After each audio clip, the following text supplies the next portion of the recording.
Bonjour à tous et bienvenue dans l'Instant T, votre magazine d'actu dans le Finistère. Pas de problème de ravitaillement en essence pour 72 Finistériennes qui s'apprêtent jeudi matin à traverser la France en vélo. Brest-Strasbourg, 1125 km à la force des mollets, 11 jours d'efforts afin de promouvoir le cyclotourisme au féminin. C'est l'objectif de l'opération Toutes à vélo 2016. On en parle avec nos invités André Leroux et René Lefloc, organisateur de cet événement dans le Finistère. André, vous enfourchez donc jeudi matin votre vélo. Dans quel état d'esprit êtes-vous ?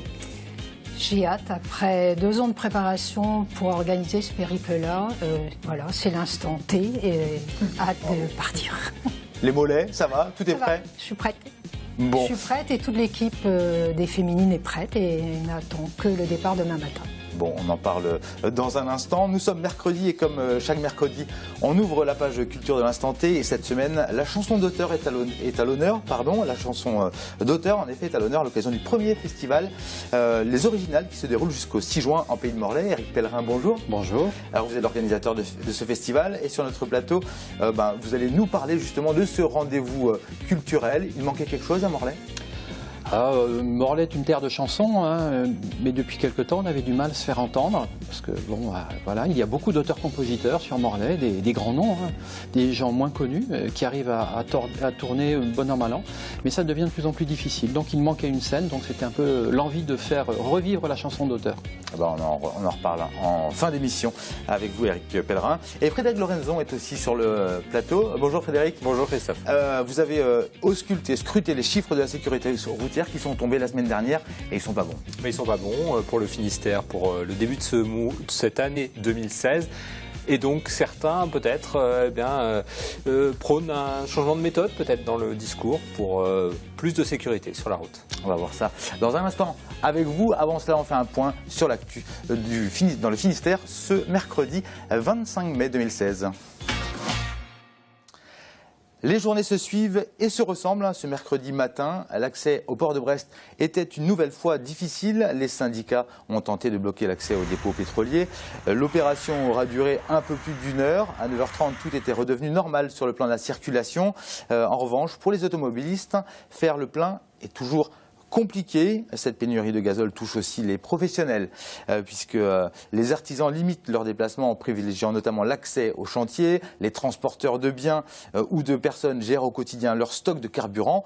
Par exemple, l'autocariste Salin à Châtelain possède une quarantaine de cars de tourisme et 11 cars dits Ouibus. Le voyagiste a 10 000 litres de gazole dans ses cuves, de quoi tenir une dizaine de jours. L'entreprise finistérienne incite notamment ses conducteurs à faire le plein à l'étranger, quitte à payer plus cher son carburant. Toutes les entreprises gèrent donc au jour le jour leur stock. Dans le Finistère, ce mercredi, 47 stations essence étaient encore fermées et 138 ouvertes. Alors, a appliqué vendredi dernier, le décret de la préfecture du Finistère sur le rationnement à 20 litres est aujourd'hui levé. En revanche, il est toujours interdit pour les particuliers de remplir les bidons et autres jerrycans. Alors, préparez-vous, jeudi, la journée de mobilisation contre la loi travail s'annonce d'ores et déjà suivie à l'appel de l'intersyndicale. 15 rassemblements sont prévus en Bretagne, dont Morlaix, Carhaix, Douarnenez, Quimper, Quimperlé et Brest. Brest, où l'accès au port de commerce devrait être difficile. Des actions pourraient démarrer dès 6h ce jeudi matin. Et Frédéric, les chiffres de la sécurité routière ne sont pas bons pour le début de l'année dans le Finistère. Le nombre de tués sur la route dans le Finistère a fait un bond par rapport à l'année dernière. Comment expliquer ces résultats ? Christophe, vous l'avez dit, la mortalité sur la route dans le Finistère a largement augmenté, plus 122% depuis le 1er janvier et jusqu'au 30 avril. En réalité, ce sont 20 personnes qui ont perdu la vie sur les routes du département sur les 5 premiers mois contre 9 l'année dernière. Ce premier bilan a été réactualisé donc 15 jours plus tard, le 15 mai, 22 morts contre 14 l'an dernier. Le nombre d'accidents corporels a augmenté, le nombre de blessés, lui, a chuté. En clair, les accidents ont été plus violents et plus souvent mortels. Parmi les 20 tués, on dénombre 4 piétons, 2 motards et 14 automobilistes. Les causes d'accidents et donc de la mortalité sur les routes restent toujours les mêmes. Ce sont les ingrédients du mortel cocktail, vitesse, alcool et parfois produits stupéfiants dans pratiquement 9 cas sur 10. Alors Frédéric, comment la prévention routière s'attaque aux causes majoritaires des accidents mortels? Souvent des campagnes choc et des visuels, des slogans, tous touchés, tous concernés, tous responsables. C'est le cas de 2 Finistériens, Marie et Daniel Morvan, installés à Plouguerneau. Ils ne sont pas évidemment responsables, ils sont touchés et concernés. Le 28 juin 2012, leur fils Owen a été fauché par une voiture. La conductrice aurait pris des médicaments. Marie, la mère d'Owen, raconte la suite. On l'écoute. Owen se rendait à son entraînement d'athlétisme, il y allait à vélo et donc il a été fauché par l'arrière par une automobiliste qui roulait sous l'emprise de médicaments, donc des médicaments de niveau 2 et des médicaments de niveau 3. Le niveau 3 indique recommande de ne pas conduire du tout puisque les risques pour la route sont trop grands et donc pour les médicaments de niveau 2, le patient doit demander l'avis du médecin avant de prendre le volant. On se rend compte, d'après les témoignages qu'on entend de ci, de là, que les patients n'ont pas forcément, auprès de leur médecin ou de leur pharmacien, obtenu les informations nécessaires quant à leur capacité de conduite ou pas. On estime que pour que le patient qui prend ces médicaments-là ait vraiment l'information quant à la dangerosité du médicament, que le pictogramme figure sur le dessus de la boîte. Alors Christophe, depuis 4 ans, Daniel et Marie mènent un combat personnel devant la justice pour faire reconnaître la responsabilité de la conductrice incriminée. Ils mènent aussi un combat commun pour sensibiliser sur la dangerosité des médicaments au volant. Ils ont du mal à être entendus. Les médicaments ne seraient en cause que dans 120 décès sur la route. En gros, trop peu pour en faire une cause nationale. Frédéric, en quoi l'exemple de Marie et Daniel est marquant dans la lutte contre l'insécurité routière? Daniel et Marie regrettent que la France prenne peut-être le problème à l'envers, c'est-à-dire qu'ils suivent de près les bilans de la prévention routière. Ils sont même aujourd'hui IDSR, c'est-à-dire intervenants départementaux de sécurité routière. Et ils notent que depuis 2010, l'évolution à la baisse du nombre de morts sur les routes stagne. On ne fait plus de progrès depuis 2010. Alors, ils citent l'Angleterre. Notre voisin a presque 2 fois moins de morts sur les routes et une démarche différente. Là-bas, on juge plus sur la capacité de conduire, plus que sur la prise ou non de produits, permis ou pas d'ailleurs. Et c'est peut-être là que les mentalités doivent évoluer. Les mentalités doivent évoluer sur la route. J'imagine que vous le constatez aussi sur la route en tant que cyclotouriste. Et vous êtes évidemment forcément sensibilisé à cela. Les chiffres qui viennent de nous être annoncés, effectivement, nous interpellent, font même plus que nous interpeller, parce que dans le Finistère, dans les chiffres qui viennent d'être annoncés, il y a 2 cyclistes qui sont décédés depuis le début de l'année qui manquent, dont une très récemment. Et dans notre fédération, et particulièrement au niveau départemental, nous engageons des actions de sensibilisation des cyclistes et des automobilistes. Nous travaillons par exemple avec la délégation départementale à la sécurité routière dans les services de l'État, donc pour mener des campagnes, pour sensibiliser nos pratiquants au partage de la route. C'est-à-dire que d'abord que les cyclistes respectent la réglementation en place, donc respectent le code de la route avec les recommandations qui sont données, mais aussi que les automobilistes respectent les cyclistes. On a un espace commun à partager et le problème c'est que tantôt on est cycliste, tantôt on est automobiliste. Il faut que l'on vive ensemble, il faut qu'on partage cet espace. Alors il y a tout un travail aussi de sensibilisation qui est à faire auprès des jeunes et aujourd'hui entre Roscoff et Concarneau, maintenant il n'y a plus qu'à pédaler. La voie verte dite aussi véloroute est désormais entièrement aménagée. Ce mercredi, les différents tronçons du parcours étaient testés en avant-première par des cyclistes en herbe. Margot Durand s'est rendue à Carhaix pour la première étape du tour. On a fait du vélo jusqu'à la gare de Mautreffe, sur la voie verte. Casque vissé sur la tête, sac à dos et gilet jaune obligatoire, 20 élèves de 6e du collège Bégavel de Carhaix ont pris la route ce mercredi matin. Après pas moins de 30 km parcourus sur la voie verte, le succès est visiblement au rendez-vous. C'était plus plat que chez moi. Vous n'avez pas l'habitude d'en faire? Non, moi si, un peu. Si, j'ai l'habitude, mais pas tant de kilomètres, quoi. J'ai fait du vélo jusqu'à Quimper. Jusqu'à Quimper? Près de Quimper. Qu'est-ce que vous en pensez alors de cette expérience? De la refaire, c'était bien. La véloroute est l'aboutissement de travaux débutés en 2003 par le conseil départemental. Les 147 km de voies sont une exception en Bretagne. Il s'agit en effet de la seule voie verte entièrement adaptée pour les usagers. Et pour cela, il a fallu entreprendre des travaux d'aménagement. Entre Morlaix et Carhaix, et de Carhaix aujourd'hui Concarneau, on a repris toute la chaussée. On a refait la structure de la voie et on a rajouté du sable afin que les vélos, les piétons, les chevaux puissent le pratiquer en toute sécurité. Forte d'un potentiel touristique, la voie verte est aussi un moyen de valoriser le patrimoine du territoire. Il y a une étude qui a été menée en 2013 justement par le comité régional du tourisme pour mesurer les retombées économiques des itinéraires et potentiellement on peut avoir des retombées allant jusqu'à 11 000 € par kilomètre par an de retombées économiques. C'est lié à tout ce qui est dépenses d'hébergement, des personnes qui sont sur place lorsqu'elles elles font des activités. Donc on voit en fait que potentiellement, si on valorise ces itinéraires, on peut avoir des retombées économiques derrière. Alors avis aux amateurs de randonnée cyclistes, pédestres ou encore équestres, la voie verte vous accueille dès le 28 et 29 mai prochain. Et la Fédération de cyclotourisme est partie prenante dans la réalisation aussi de cette voie verte. Allez, on reste un peu dans le sport puisque la première Coupe du Monde de football féminin militaire débute à Rennes ce jeudi. 8 nations sont engagées dans cette compétition, dont la France. À la tête de l'équipe nationale, on retrouve une joueuse originaire de Morlaix. Son nom, Justine Gourville, la Finistérienne âgée de 30 ans, mettra un terme à sa carrière de haut niveau à l'issue de cette compétition. Claudia Caratori de TVR35 nous dresse le portrait de la capitaine de l'équipe de France de foot militaire. Arrivée sur le pas de tir de Saint-Cyr-Couët-Quidan pour les militaires du 2e Hermat de Bru. Parmi eux, une jeune femme, Justine Gourville, militaire de carrière. Elle est aussi footballeuse de haut niveau. Dans quelques jours, elle jouera la Coupe du Monde militaire de football. En attendant, elle participe, comme d'habitude, à la vie de son régiment. Avant d'être footballeuse, je suis militaire. Quand je me suis engagée, je n'étais pas au courant du tout qu'il y avait cette équipe de France militaire qui a été créée. Donc du coup, ça a été une très grande surprise pour moi.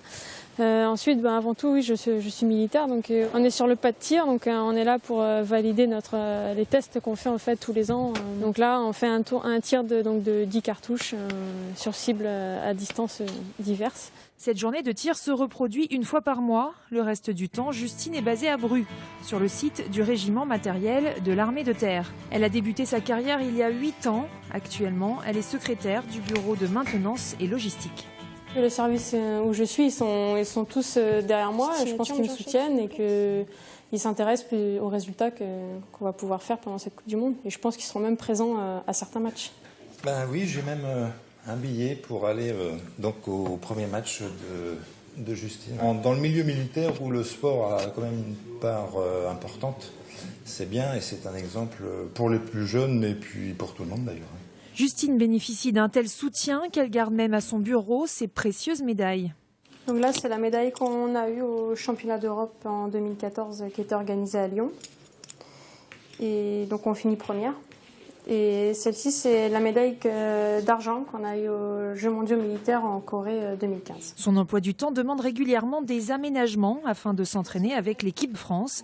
Mais la jeune femme peut compter sur le soutien de ses supérieurs qui se tiennent régulièrement informés de ses résultats. On suivait les résultats de l'équipe lors des mondiaux de Séoul et puis bien évidemment que nous suivons les résultats de l'équipe de France de foot puisque ça se passe en plus en Bretagne, donc on n'aura même pas l'excuse du décalage horaire. Quand Justine quitte son uniforme, c'est pour chausser ses crampons et enfiler sa tenue de sport, puisque toute l'année, elle joue en Division 2 avec l'US Saint-Malo.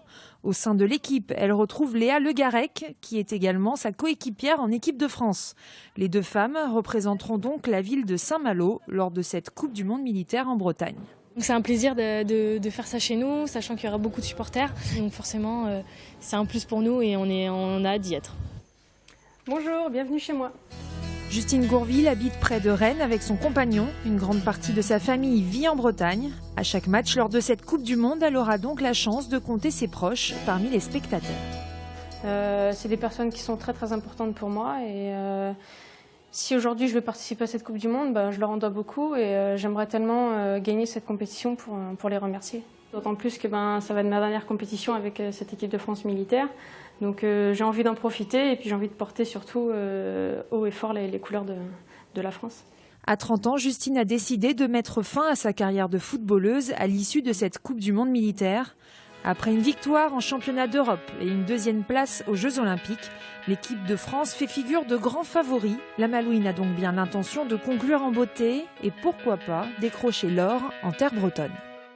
Et on termine cette page actu avec une image de mobilisation et de sensibilisation à la sclérose en plaques, qui est une maladie peu connue qui touche près d'un adulte sur 1000 en France. Dans le Finistère, près de 1500 personnes en sont atteintes. Pour mieux la faire connaître, l'Association des paralysés de France organisait ce mercredi un flash mob devant la mairie, une première à Brest. On écoute tout de suite Nicolas Slotnik, qui est membre de l'Association des paralysés de France, au micro de Geoffrey Perouza. Alors il y a pas mal d'idées reçues. Les personnes qui souffrent de sclérose en plaques, souvent ont des troubles de l'équilibre, des troubles de la parole, qui font que, par exemple, on peut être pris pour quelqu'un qui a bu, alors qu'en fait, c'est vraiment une manifestation extérieure de la maladie. Parce qu'on a besoin d'événements comme celui-là, un peu festifs, pour que la notoriété de la maladie soit reconnue, rassembler des dons pour la recherche, et puis informer le plus de personnes possible sur les conséquences de la maladie pour ces personnes. Jeudi matin, 72 finistériennes enfourchent leur vélo pour un périple de plus de 1125 km qui les mènera à Strasbourg. On en parle tout de suite avec nos invités. L'événement de ce jeudi, c'est donc le début de l'opération Tout à vélo, 11 jours de vélo, 9 étapes à la force des mollets, où seules les femmes rejoindront Strasbourg. André Leroux, bonjour. Bonjour. Donc, vous êtes la responsable de la commission féminine au sein de la Fédération de cyclotourisme du Finistère. Vous récidivez, puisqu'en 2012, déjà, vous aviez participé à la précédente édition qui vous amenait à Paris. Quel est le principe, justement, de cet événement réservé exclusivement aux femmes ? Alors, le principe, c'est de mettre le vélo comme sport loisir, sport santé, et de prouver que les femmes sont capables de faire des choses qu'elles ne soupçonnent même pas. Quand vous avez un doute là-dessus ? Non. Non, absolument pas. Mais j'ai trouvé cette première expérience de Quimper-Paris très fédérateur. Des féministes se sont inscrites dans ce projet sans même imaginer qu'elles pourraient aller jusqu'au bout. Et tout le monde est allé jusqu'à Paris et renouvelle l'expérience en 2016. Alors, au Renault Floc, si évidemment André n'avait pas de doute là-dessus, c'est peut-être les gars qui avaient plus de doutes sur le fait que les femmes puissent justement courir en cyclotourisme. Certains, sûrement. Ça, on peut pas le nier. Mais les femmes sont peu représentées aujourd'hui dans le monde du cyclotourisme. Elles atteignent quand même. On est dans une région où le sport vélo est un peu roi, donc on a quand même des effectifs féminins dans le département qui atteignent dans les 20%. Alors, quels sont justement les objectifs de cet événement ? Tout à l'heure, André les évoquait. Est-ce que vous pouvez justement nous les préciser, rentrer un peu plus dans ces objectifs-là ? Particulièrement, bien sûr, promouvoir le sport au féminin de façon générale et utiliser le moyen d'expression du cyclotourisme pour affirmer donc le développement de cette pratique. Alors c'est un gros événement organisé, vous l'abordiez tout à l'heure, André, vous le préparez depuis plus de 2 ans. Comment est-ce qu'on organise justement un événement, 9 étapes, 1125 km et toute une gestion, une logistique, j'imagine, derrière pour organiser ça ? D'abord, ce sont des moyens humains. Obligatoirement, parce que sans moyens humains, vous ne pouvez rien faire. Ensuite, après les moyens humains, on va chercher des moyens financiers. Et ensuite, on met en place une logistique relativement lourde, effectivement, pour faire aboutir un tel projet. Là, c'est une opération européenne ? Oui. André ? Alors, c'est une manifestation européenne où les féminines venant des pays d'Europe, mais aussi des 4 coins de France, vont monter jusqu'à Strasbourg en voyage itinérant. Il y en a quelques-unes qui quittent leur région comme nous demain. Et on se retrouvera toutes, on risque de se retrouver à certains moments sur la route. Et on se retrouvera toutes à Strasbourg le week-end du 4 et 5 juin pour la grande fête du vélo. Alors justement, on parlait de grande fête, il y a cet esprit aussi cohésion, lien social qui est important. Très très fort. Ouais. Prenez André. Voilà. Donc ici, par exemple, pour prendre l'exemple du Finistère, on a réussi à monter une équipe de 72 personnes où il y a une cohésion. On prend un exemple précis. Vu les contraintes financières que tout le monde connaît, les filles se sont pris en main pour apporter presque 20% du budget en allant démarcher des partenaires. Ce qui nous a permis de boucler donc un budget relativement difficile. Juste, vous parliez de la logistique, ça veut dire que les 72 cyclistes sont accompagnés de véhicules pour les aider éventuellement. Voilà, ou donc éventuellement, effectivement, s'il y en a une qui a un petit coup de mou dans la journée, elle peut bénéficier d'une assistance. Mais c'est surtout donc pour préparer leur accueil le midi où elles ont trouvé un lieu pour se restaurer. Et le transport des bagages.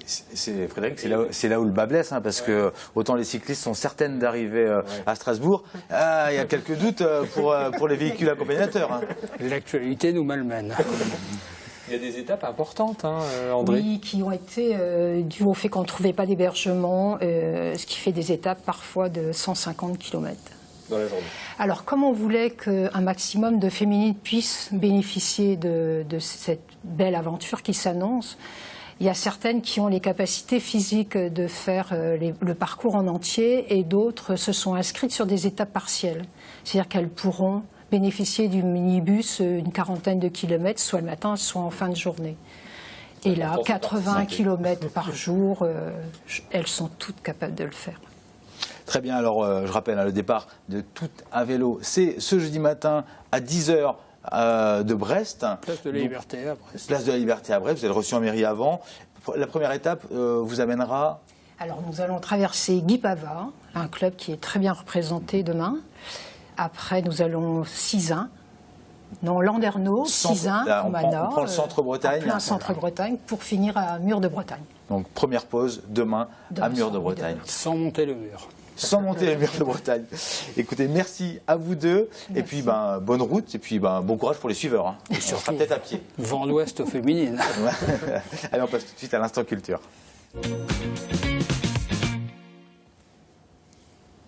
Le festival Les Originales se déroule en Pays de Morlaix jusqu'au 6 juin. Une première, un festival de musique d'auteur. Eric Pellerin, bonjour. Bonjour. La chanson à texte n'avait pas de lieu d'expression à Morlaix ? La chanson à texte a eu des lieux d'expression. Depuis quelques années, c'est un petit peu plus difficile. Je crois que c'est partout pareil. Hein.